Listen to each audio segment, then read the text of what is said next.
This is Common Sense, and I'm William Ferguson.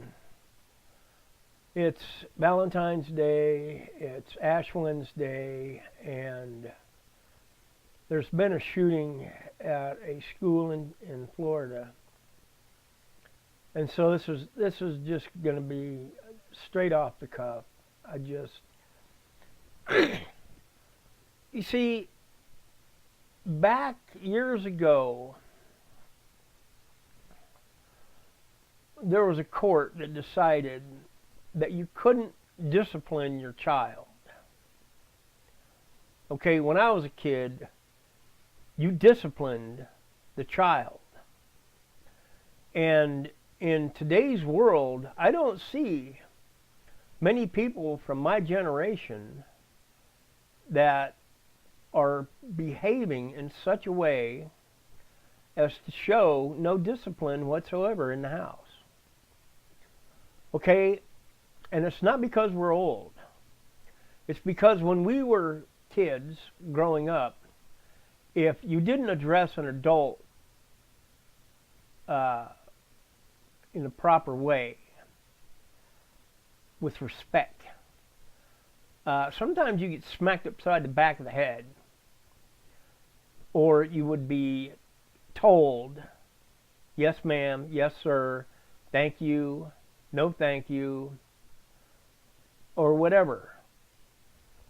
And if you did something, and it's not that we did things that were against anything, but we were disciplined when we did things that would hurt ourselves or others. And if you stole something, most times you'd get marched down to wherever you stole it from, and you would have to face the owner and return it and apologize and live with it. And if you did something really bad, and I remember one time we were at my friend's grandfather's house, and we decided to do something really brilliant, and we didn't think anybody knew. Nobody's going to know about this. Well, when we came in, his grandfather, he pulled a old-timer knife out of his pocket and just handed it to my friend. And he knew what to do with it. He knew exactly, because there was a weeping willow tree out in the backyard. And he knew you cut it too small or you cut it too big, Grandpa was going to have to get up and go cut it himself. And if the adult had to go cut it themselves, well, it wasn't very friendly. But you would get your backside tanned. Okay? Spanking was commonplace. And I grew up in a small enough town that everybody knew everybody.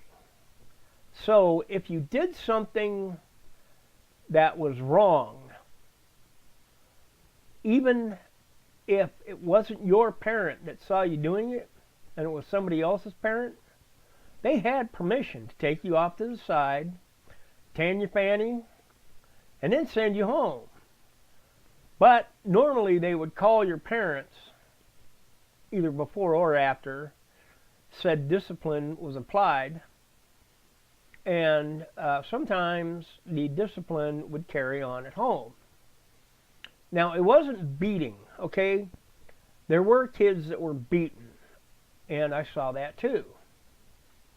Hot Wheels tracks, extension cords, and such like that. But when you had to go cut a switch, you knew you did something wrong. And the beatings were because the parents were just angry. Okay, and that shouldn't happen. However, there should be discipline in the house. Now, another thing that I find that is not good is the cell phone, the iPad, the iPhone, whatever it is. And socialization is not. Okay, looking at a phone or an iPad or whatever it is that you use is not socialization. You don't get the full benefit unless you are with that person. Because when you are with that person, you can observe their affect, their mood. If they're angry, their voice will change. If they're sad, their voice will change. If they're happy, they will seem happy. And just reading cold words on a screen, that doesn't tell you the mood that the other person is in. It doesn't tell you anything. And so it seems as though families, they're not connected like they used to be.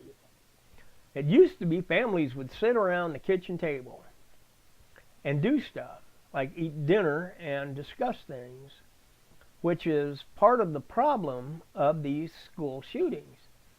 The involvement in the family is going away. It's just, there is no involvement anymore. So how do you know what your kids are doing? How do you know? Okay, well, you can argue, well, this guy was 19. Okay, he was 19, but what was his childhood like? Seriously. The psyche of a child is brought forward in life so that if you have a bad childhood, your thoughts are going to go toward the bad part of your childhood, not the good parts. It's just that way. Now, one of the biggest things I find that is going wrong with this country as a whole is whatever court it was decided that God wasn't supposed to be in the schools. God isn't supposed to be in government. God isn't supposed to be in our lives at all. They don't want it. Now, God is supposed to be in everything. He made it that way. And the idea of the separation of church and state is this. It is to keep the government out of the church, not the church out of the government.